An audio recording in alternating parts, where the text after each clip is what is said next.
62 days into Robert Mueller's witch hunt, still no evidence of collusion. But tonight, we do have proof the Destroy Trump forces, they are working overtime, not only to smear this president, but every single person around him. Manafort, Cohn, Flynn, Papadopoulos, all targeted specifically because of crimes that had nothing to do with Russia, but because they're friends with the president. Dozens more of the president's allies now forced to endure what is excruciating, long hours, interrogations, numerous serious legal threats and fees, all while the Destroy Trump liberal media is cheering in unison for Team Mueller every step of the way.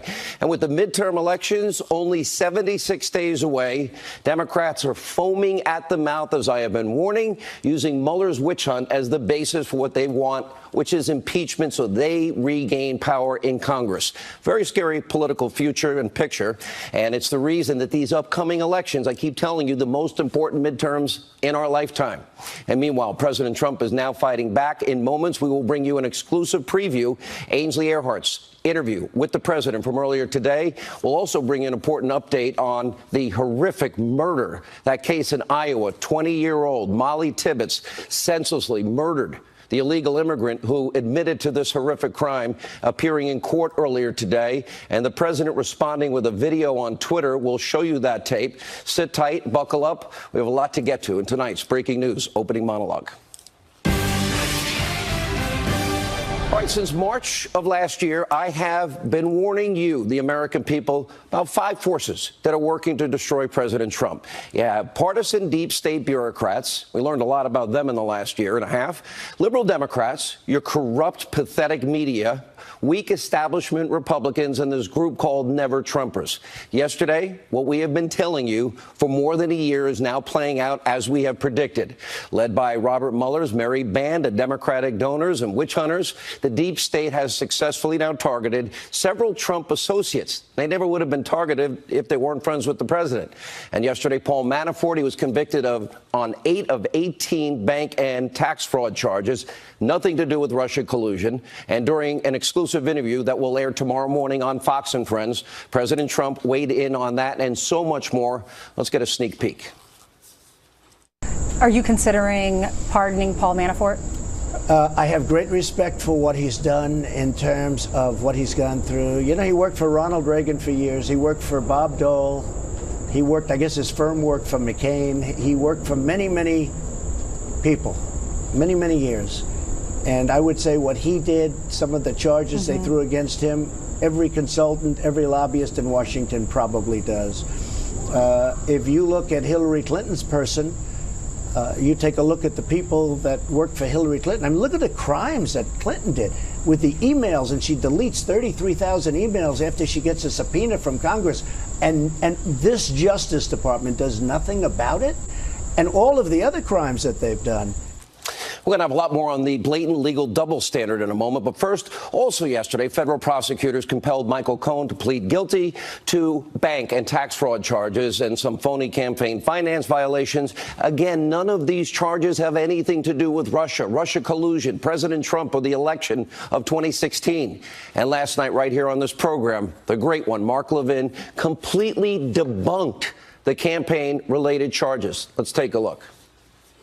The general counsel for the Clinton mob family, Lanny Davis, he had his client plead to 2 counts of criminality that don't exist. These campaign finance violations that all over TV, they're saying implicates the President of the United States directly. First, let's back up.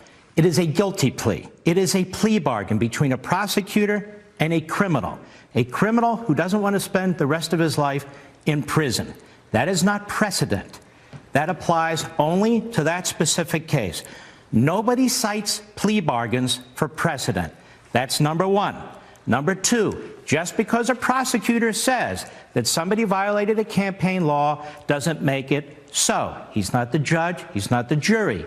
We didn't adjudicate anything. It never went to court. That's number two. A campaign expenditure under our federal campaign laws is an expenditure solely for campaign activity. A candidate who spends his own money or even corporate money for an event that occurred not as a result of the campaign, it is not a campaign expenditure. In other words, most of the liberal lawyers you see on TV are dopes. They don't know the law.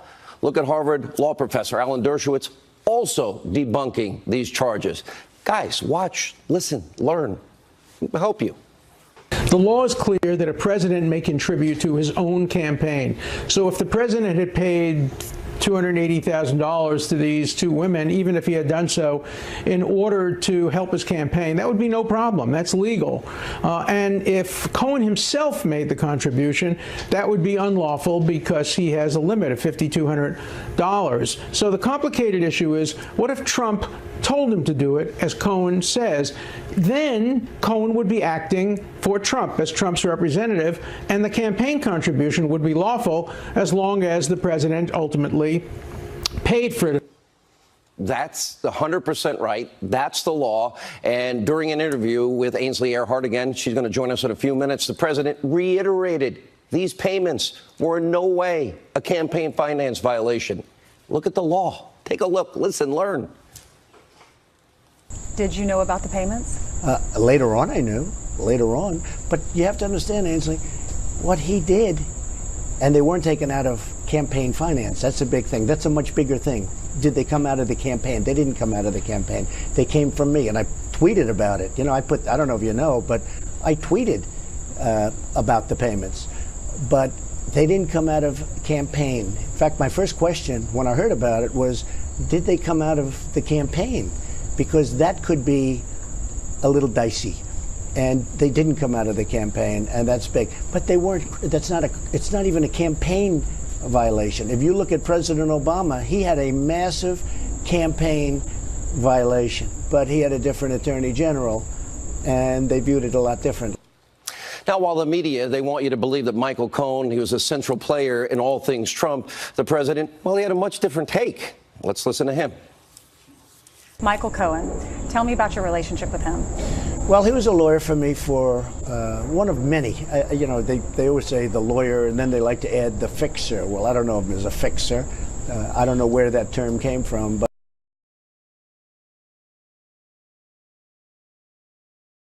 he's been a lawyer for me, didn't do big deals, did small deals, not somebody that was with me that much. You know, they make it sound like I didn't live without him. I understood Michael Cohen very well. What turned out he wasn't a very good lawyer, frankly, but he was somebody that was probably with me for about 10 years, and I would see him sometimes.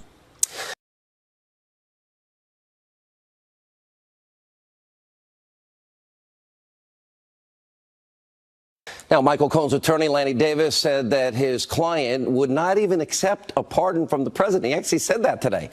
Lanny,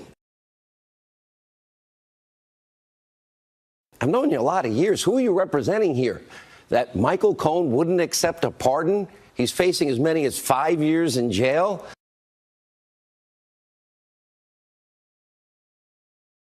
Look, Lanny, I know you're so embedded into the Clintons and you love all things Clinton, but you're supposed to represent Michael here. And if he was ever offered a pardon, it'd be pretty stupid not to take it. What a disservice. Now, no person would be better off spending years in prison with a felony conviction on their track record or getting a pardon. Basic, simple, common sense, Lanny. Now, regardless of what you think about Michael Cohen, Paul Manafort, it is clear they have been targeted. They have been singled out.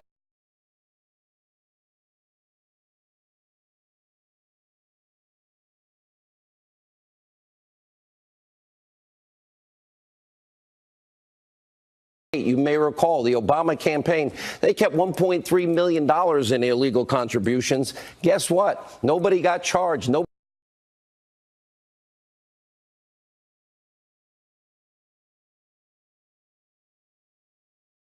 got indicted. Nobody went to prison. No one was slapped with a felony. Just a campaign-wide fine, $375 grand.